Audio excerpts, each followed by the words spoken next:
Good morning, children. Today in English in class 11, we continue the lesson Ranga'S marriage, and we had come to know about the intentions and plan of the narrator Shyama, who had resolved to get Ranga and Ratna married, and this he knew that he could not do it alone, so he decided to take the help of the village astrologer. So he visited the astrologer alone first, explained the situation so that when he came later on with Ranga, the astrologer should speak whatever that he has been told by the narrator. So that was his plan. Now when he meets Ranga and he feels, it appears as if he is not very happy, he is a bit upset or he is a bit sad. So when he questioned him that he was unwell, so he said no, that he was absolutely all right. I have no headache, I am my usual self. So when the narrator suggested that they could go and visit a doctor and he could accompany him, so Ranga simply stated that he was absolutely all right. I went through the same thing when the process of choosing a girl for me was going on. So the narrator spoke to him, tried to assure him that this was something very normal, that this is a time when you are deciding about a life partner. Definitely there are a lot of thoughts going on in one's mind, and the narrator was able to understand Ranga's plight. But I don't think that could be a reason for your present condition, because Ranga had already shared with him that he had no plans to get married very soon. Ranga stared at me. Come, let's go and see Shastri, I suggested. So when Ranga said that there was no need for them to go to the doctor, so now the narrator suggested that they could go to the Shastri, that is the village astrologer. We will find out whether Guru and Shani are favorable for you or not. So he told him that these are the planets, Guru and Shani, they are the planets which are used in astrology to make predictions. So he said that let's find out what your stars foretell, and that can be done by the Shastri. Whether Guru and Shani are favorable for you or not. That means what is likely to happen in the future. Ranga accompanied me without any protest. So he agreed to do that. He did not refuse even once. As soon as Shastri saw me, he exclaimed, "What a surprise, Shyama! Haven't seen you for a long time." So the narrator had already told the astrologer not to make it obvious that they have met before and that he has been told whatever that he is going to convey to Ranga a little later. So he made it appear as if he is meeting him after a long time. Shyama is none other than your servant, the narrator of this tale. That is, the narrator was. I got angry and shouted, "What, only this morning?" Shastri completed my sentence.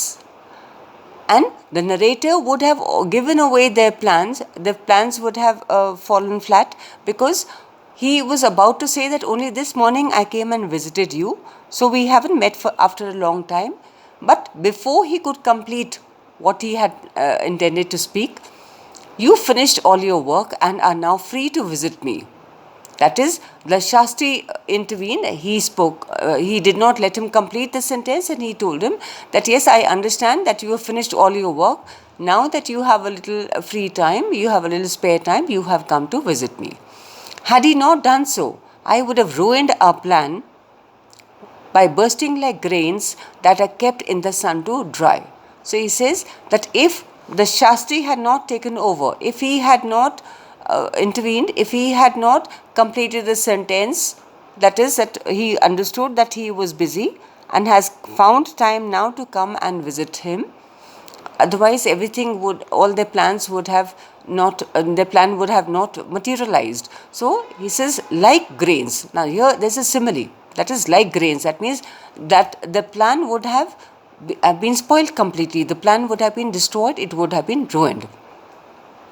I was extremely careful of what I said afterwards. And now the narrator became extremely careful and cautious of not saying anything that would give away their plan, because they did not want Ranga to know about it at all. Now, it says, Shastri turned to Ranga. When did this young son of our accountant clerk come home? What can I do for him?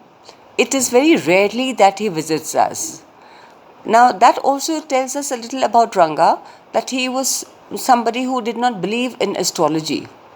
So, naturally, he did not visit the astrologer very often. So, that is also telling us about Ranga. Take out your paraphernalia. Now, paraphernalia, one can say the tools of a trade, or you can say that they are the miscellaneous equipment required for a particular activity. So, accordingly, our Rangappa seems to have something on his mind. So, the narrator asked the astrologer to take out whatever that he needed in order to predict what his future was. Can you tell us what's worrying him?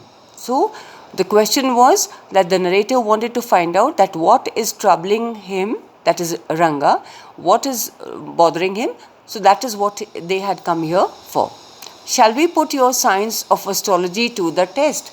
So, here he said that let's see, to the test meaning through a test. That means that probably he will be able to identify what is the reason why Ranga is upset or why he is sad and he is not happy. So he says, let's see how well you can do it. There was authority in my voice as I spoke to Shastri. So he was so sure of himself, he was so confident because everything had already been pre-planned. He took out 2 sheets of paper, some cowries. Cowries, one can say that they are polished, highly polished seashells, and a book of Pali Mira, that is palm leaves, saying, ours is an ancient science, Ayya. So he took out whatever paraphernalia that he would require. He took out the cowries, he took out his book, and told the narrator that their science is an ancient one, it's an extremely old one. Ayya is actually addressing an elder one. There's a story to it, but I won't tell you that story now. He says that is something that I can tell you about later on, not now. Harikatha is religious stories, you can say, and he says I'll share this with you sometime later. This is not a Harikatha which allows you to tell a story within a story. So he says that if once I start telling you this story and narrating the story, it would go on endlessly, and you may get bored. He's talking about Ranga, so he says that we will talk about that later. I'll tell it to you some other time, on some other occasion when they happen to be together. Shastri moved his lips fast as he counted on his fingers and then asked, what is your star? So he made it appear as if he is calculating something, and then he questioned Ranga what his star was. Ranga did not know. That is also telling us that he did not really take much interest in astrology or in stars. Never mind, Shastri indicated with a shake of his head. So he says, don't worry, I can still calculate. He did some more calculations before saying in a serious tone, it's about a girl. That means that he is preoccupied, that he is engrossed in thoughts about a girl. I had been controlling my laughter all this while. Till now, he was trying to control himself, but now I burst out laughing. I turned to Ranga, exactly what I had said. So, now that the astrologer had said that he's thinking about a girl, so the narrator had all the reason to say that I told you so, because that's what he had felt also. Who is the girl? It was a humble servant who asked the question. Now, to take matters ahead, the narrator questioned him again that who is this girl that he is thinking about. Shastri thought for a while before replying. She probably has the name of something found in the ocean. He did not directly mention the name of Ratna, but he gave various options. So he said there's something that could be found in an ocean. Kamla, maybe. Thank you.